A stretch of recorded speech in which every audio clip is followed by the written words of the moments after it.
You are Locked On Bulldogs, your daily podcast on the Georgia Bulldogs. Part of the Locked On Podcast Network, your team every day.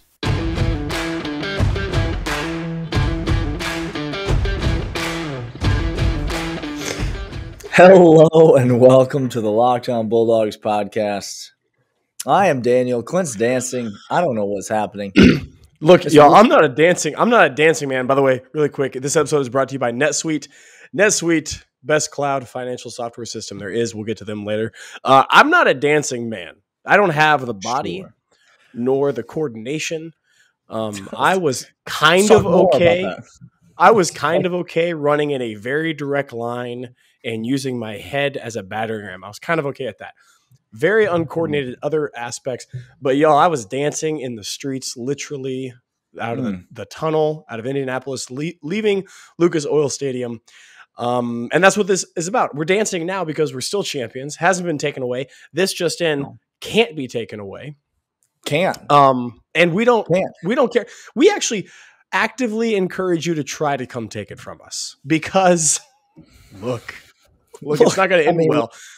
Two elderly gentlemen at Vanderbilt, one Alabama fan in Section 519, but not you. If you come try to take it away, you won't be on the list. Okay.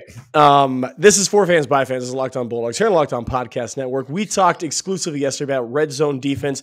Daniel and I are. Here's the plan from here on out. Which, by the way, again, what number are you at watching the game, Daniel? How many times? 4.5. Okay. I just finished the fourth complete, and when I say complete, I'm not skipping anything. Like it's. I'm watching the commercials. I'm watching the commercial. I'm just soaking it in, taking it everything in. Every random story that Kirk Herbstreit's telling in the booth that has no bearing on anything. I'm eating it up like a sponge. Gosh. It's the first time all season that I've thought to myself, I could take some more, Kurt. It's okay. Kurt, if you're listening, come on the pod. We'd love to have you on. Honestly, yes. Here's what we're gonna do. We're gonna continue doing kind of just a train of thought, just a verbal vomit from brain to tongue and mouth out to the microphones to you. So we talked about the red zone defense yesterday and how historic it was. Abjectly historic. I read a stat today that of the players that had over 350 snaps for Georgia this entire season, not a single one of them graded less than 76 Pro Football Focus, Daniel. Not a single one graded less the entire year. That red zone defense was something else. We talked exclusively. Daniel brought up William Poole. William Poole showed out in like nobody's business. That was incredible. So each segment, we're going to do continual just stream of consciousness, stream of thought. Now, here's where I want to take us today because let's do that. In the game, now I have to check with you because in the middle of the game, coming out of half, we did not see Erickson on the offensive line. Okay? That's right. He was replaced. Now, watching the game for the fourth time, he was actually replaced. He was actually replaced in the early first half. Yeah, or late in the first half. Yes. Late in the first half. Second quarter, he went down with an ankle injury. It was like a 15-yard, something like that. Got a first down. He comes up lame, and Broderick Jones is inserted. Jamari slides in at that point, not coming out of half, but at that point in the game. Yeah.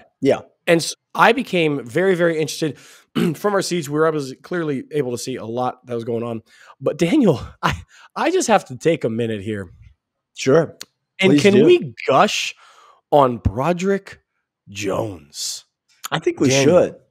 We should.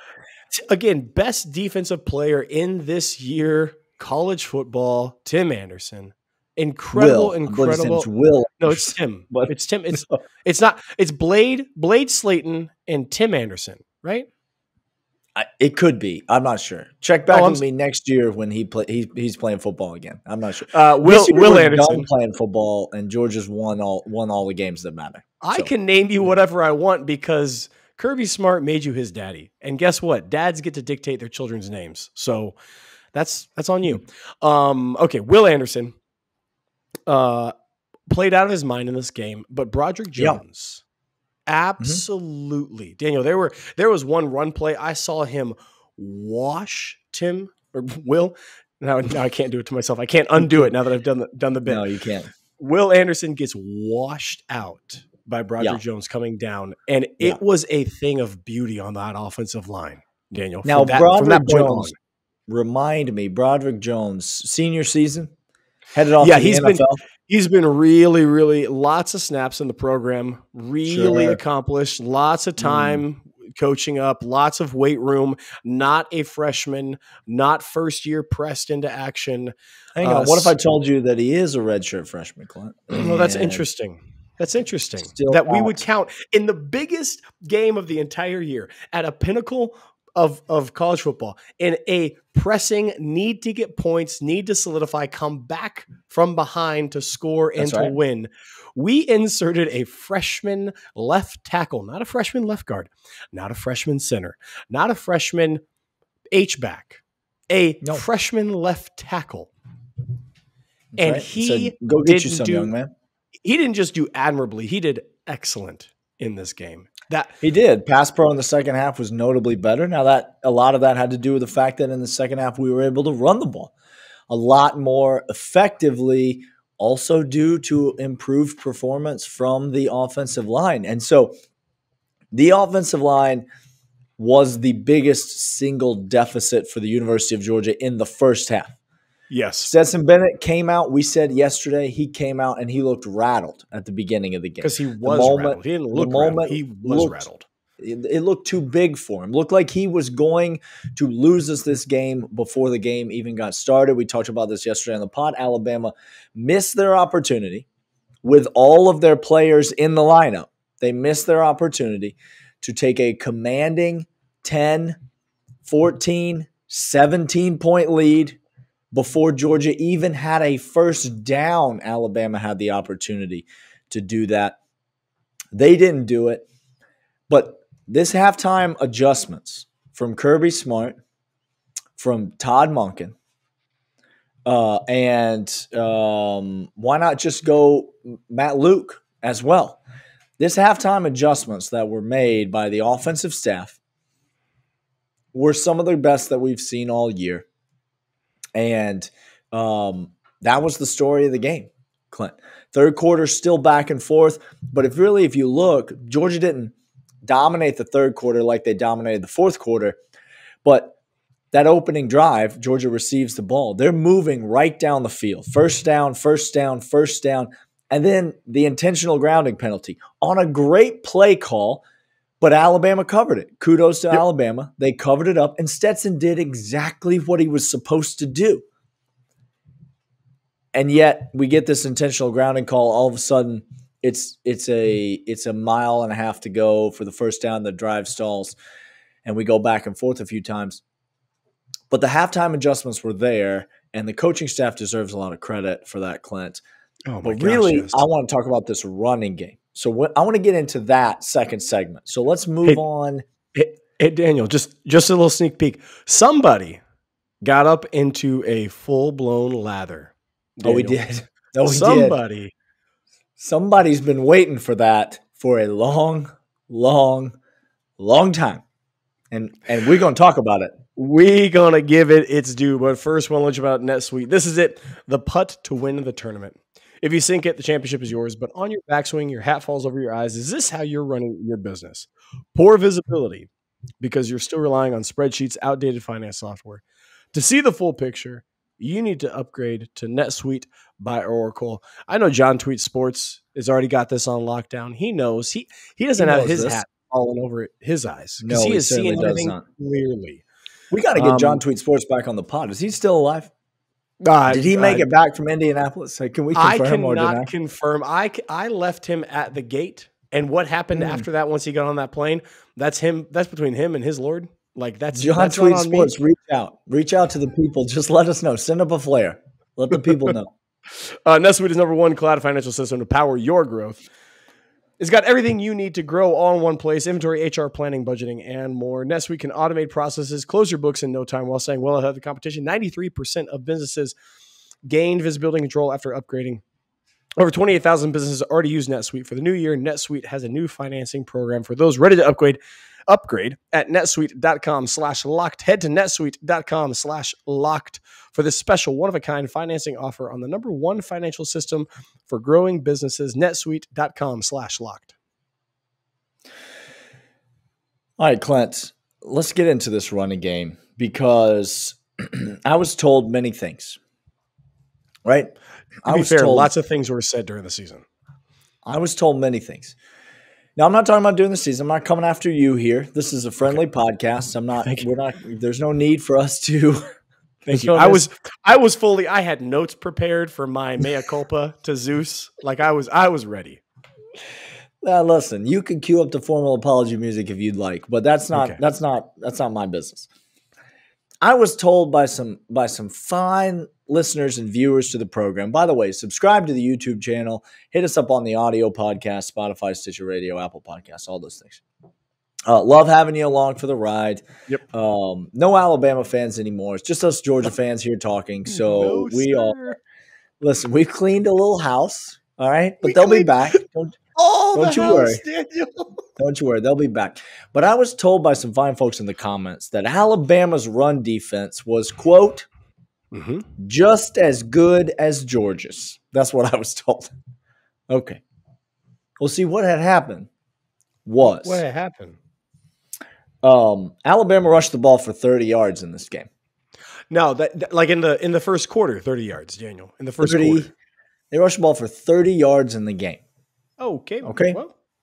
30 yards in the game, while the University of Georgia rushed the ball for 140 yards in the game. Now, you say, but Daniel, that includes sack yardage. And that's not really fair. Because as we know, Bryce Young was sacked 296 times in this game, pressured on 48% on 97% of his dropbacks. He had somebody in his face. That is correct. And so if you're going to count all the sack yardage, that's not really fair because Alabama is not allowed to sack the quarterback.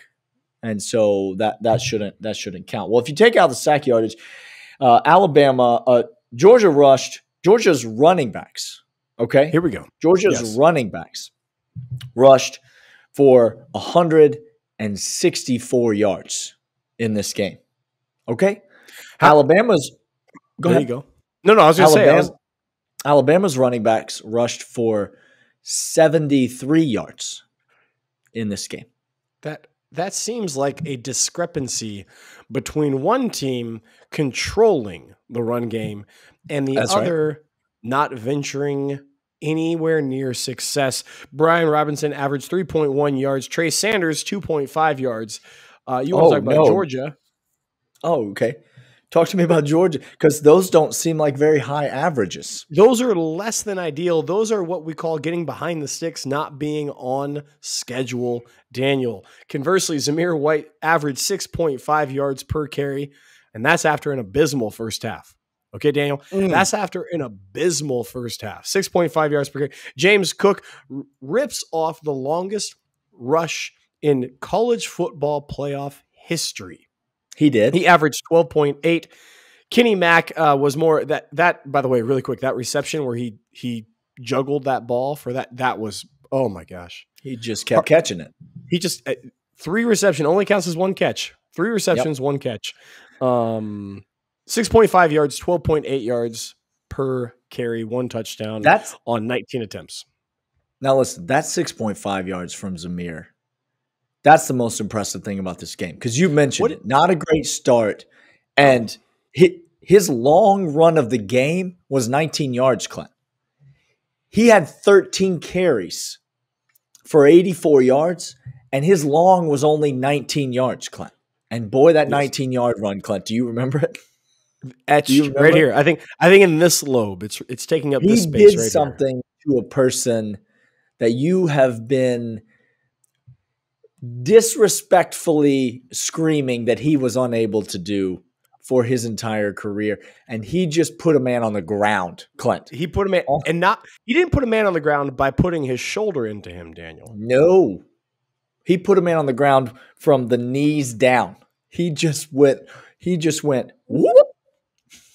And he put hand on the ground and he kept his balance and he rushed. That was such an impressive run. That was the vision I've been waiting for. And he did it at the most opportune time. He did also murder a man coming across the middle. There was one run, 3-4 bodies. Like, bring a friend when you go to tackle, because Bama, you don't got, by the way, To'o. No. Ooh. No. Oh, To'o. They broke the transfer portal, Clint. I'll never forget it. I'll never forget it when they broke the best. Nick Saban told us free agency was coming, and then they went out there and stole the best linebacker in the SEC. Stole him. To'o, the best linebacker, ready to tackle anybody. There was one replay I was next to the goal line when just before Zamir busted it in for the touchdown. To'o just running around behind blockers, like trying to scrape when you're on the 5. You don't scrape on the 5, To'o. You go after the running back. You go put your head in there and do something. That's what he can't. Supposed to do.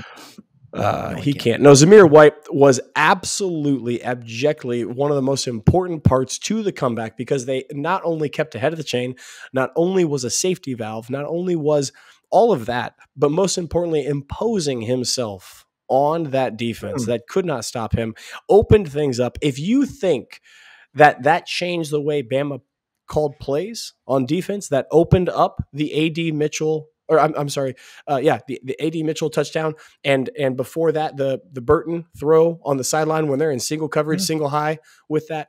If you don't think that affected it, influenced it. If you don't think it slows down the pass rush, if you don't think it wears down the defensive front, if you don't think it occupies the linebackers, then you never watch football, and you never watch Georgia football. We said on Monday morning that Georgia needed to run the ball effectively enough to be able to play action off of it. This was not breaking news. Everyone knew this to be the case. And what did they do, Clint? They came out and they did exactly that, 165-something yards rushing by the running backs. Zamir White, again, led the way. James Cook had the big run and finished with 77 yards in an admirable performance as well. Also had 2 catches out of the backfield for 15 yards, which was helpful, impactful in the game. But enough can't be said about these two guys. I assume we've seen the last of Zamir White. We've definitely seen the last of James Cook, who made his intentions known that he was headed to the NFL draft. And listen, you just can't say enough about these two guys and the fact that they've brought a championship to the University of Georgia. They are not the 2 most talented running backs to come through Athens in the last 10 years. Okay? They are not going to leave. Not even close. They're not going to leave as the 2 most individually decorated running backs to come through Athens in the last 10 years. But they are leaving as champions. National champions. And if you don't think that those 2 guys had as much to do with that from a physicality standpoint, from a leadership standpoint, from a controlling the game standpoint, if you don't think Stetson Bennett IV's success this year was largely predicated on a great offensive line and those 2 guys, then again, I can't help you, because those are 2 damn good dogs right there. And they control this game. Malcolm Mitchell, often talked about on this podcast as being one of our favorite wide receivers because of his ability not only to catch the ball and always pinpoint very, very, very opportune moments where he showed up in big plays, but the blocking down the field, the little things that kept him in the NFL. Zamir White, James Cook, the things I'm telling you right now, like what NFL scouts are looking for. This stat line, by the way, 13 carries, 84 yards, 6 carries, 77 yards. That is an ideal. When I say ideal, if you were to tell me before the game, I could promise you this: Zamir White's going to run the ball 13 times, 84 yards, and a touchdown. James Cook 6 times for 77 yards. I'd say I couldn't have drawn it up better. That's exactly what I want, and that's exactly what they did. And not only that, but the pass pro, Daniel, the little things. Let's pick up. Listen, you want to talk about A.D. Mitchell never catches a touchdown pass. If James Cook does not throw his body in front of a blitzing linebacker coming right up the middle on an offsides call And he gives Stetson Bennett enough time to sidestep to the right and plant his foot. Because listen, Stetson Bennett cannot throw the ball if he does not plant that back foot. All right, we've seen it. Not 54 yards, he can't. Not all the way down if there. He tries to throw it on the run. So James Cook throws his body in there, and that's the reason we score those 7 points. And listen, Clint, if we don't complete that play, yes, we get a 5-yard penalty. We probably get a first down. But we're on the 25-yard line. A touchdown is not guaranteed. We might be coming up with 3. We might be coming up with 0 on that drive. James Cook's block, huge. He started to the right. He started on the tackle, and he read all the way in, and he came back to the opposite A-gap. So to understand how difficult that is to be disciplined enough and not lose focus on what you're doing and not get preoccupied with other things to come back to that and instantaneously do that. That block was everything I needed. I think that was more important than his long run, which y'all can yell at me, just like it was more important that Keely Ringo tracked down the tight end, saving a touchdown, than the pick 6. Those were monumental spots in the game. We're going to come back. Still more to discuss. We'll be discussing this ongoing. But first, I want to let you know about Get Upside. Get Upside is an app that is used right now by many, many listeners, and it's for Daniel, not milk, not almond milk, not goat's milk, but for gallons of gasoline. The thing that goes into your car. Okay, so not milk at all. No milk whatsoever. No dairy products whatsoever part of this. Unless you started talking about milk, it made me thirsty, made me just but Get now Upside gasoline. Get Upside. Go to the iOS store, Android store. Get Upside is a fantastic app. Download it straight to your phone and use promo code SCORE. And right now you're going to get 25 cents more off per gallon. You get 25 cents to start off with. Well, your first said 50 cents there, Clint. It seemed like you were about to say 50 cents. Together, you get 50. You get 50 together when you add promo code SCORE. And this SCORE promo code, yep. And then those two go right together. Right together. Right up the right into the gasoline. Right into the gas tank. Whose gas tank is above their head? I'm not sure what you're driving, but that's where it is. Get Upside, promo code SCORE. Get an extra 25 cents per gallon that goes straight into a PayPal, straight in your bank account, or e-gift cards. Get Upside app.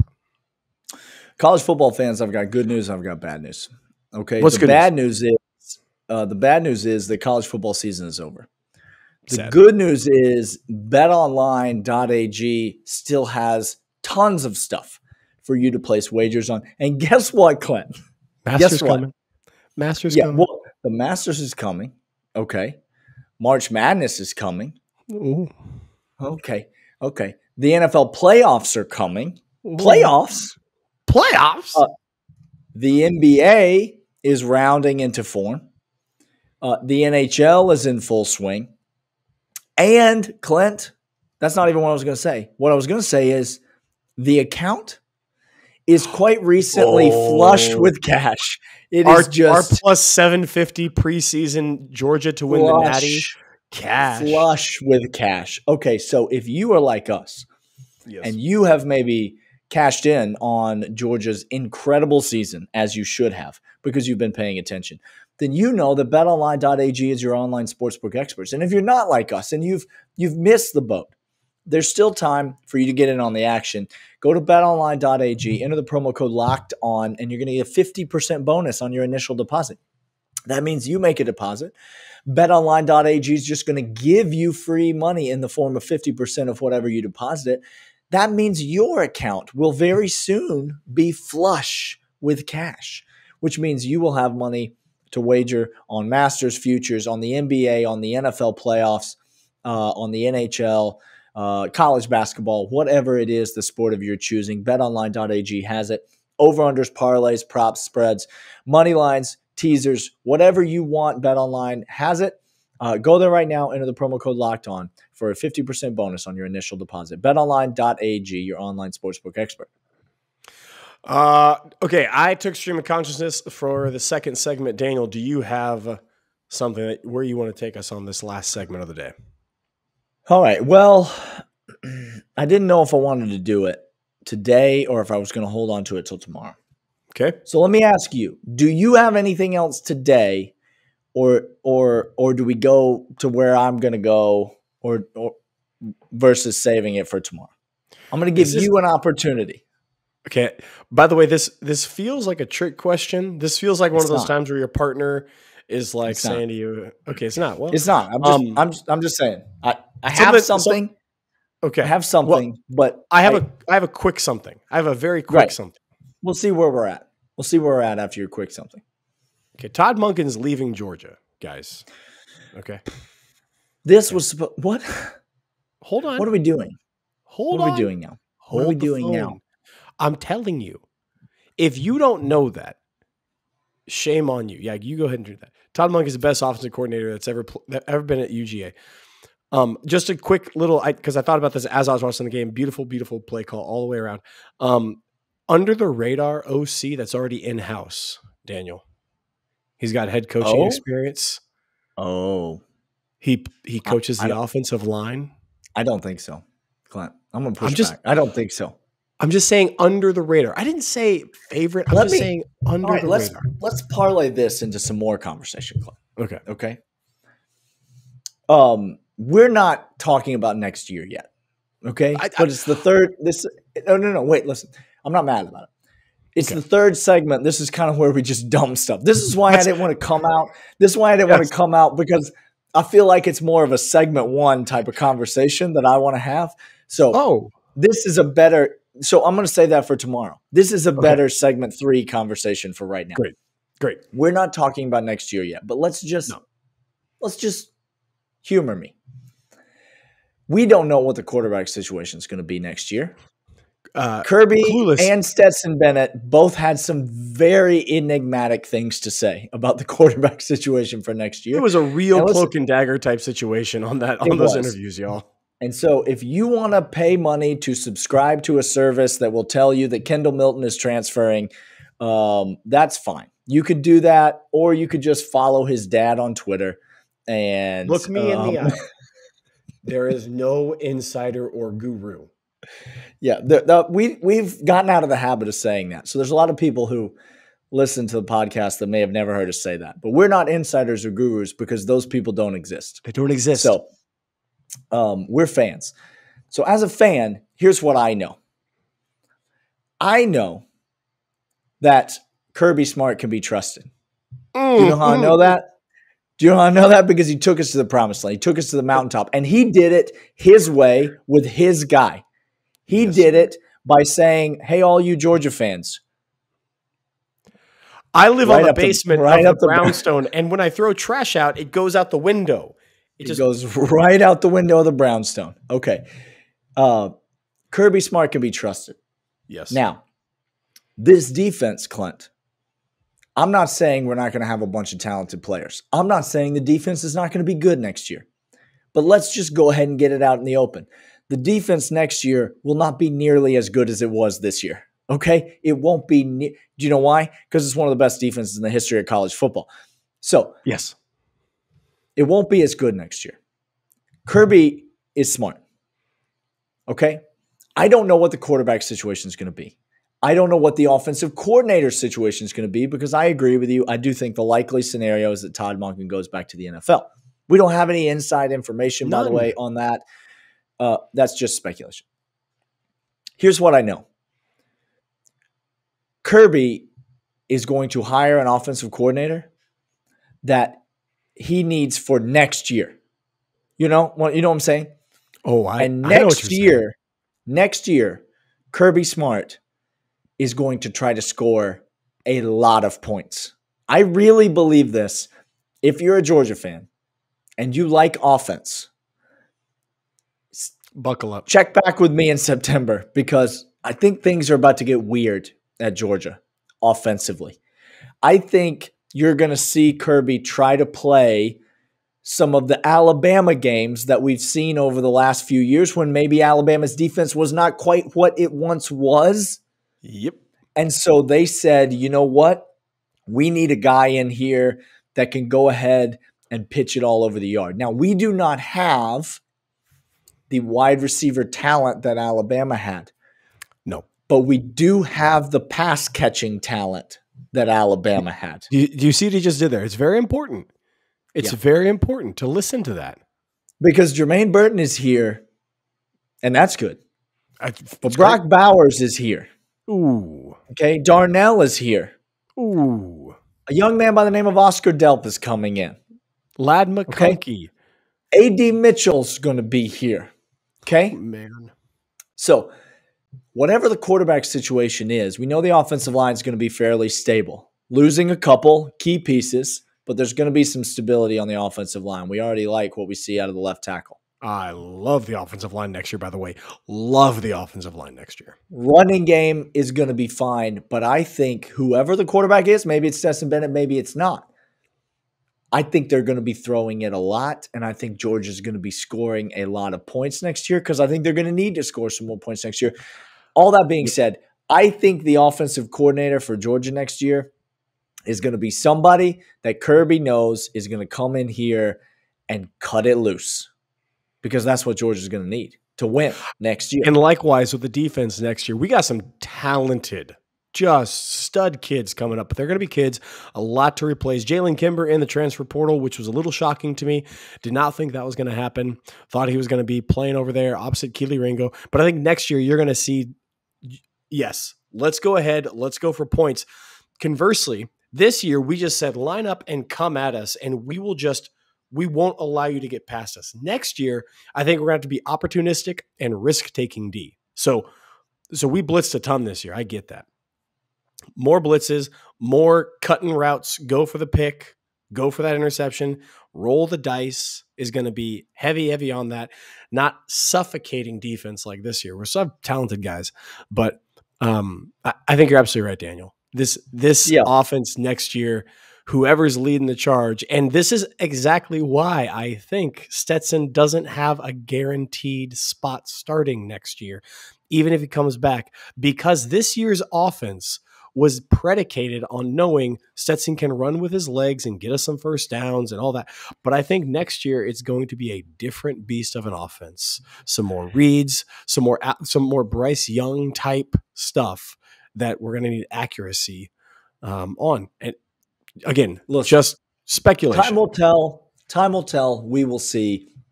But if Todd Monken stays, I feel fantastic about the offense next year. Great.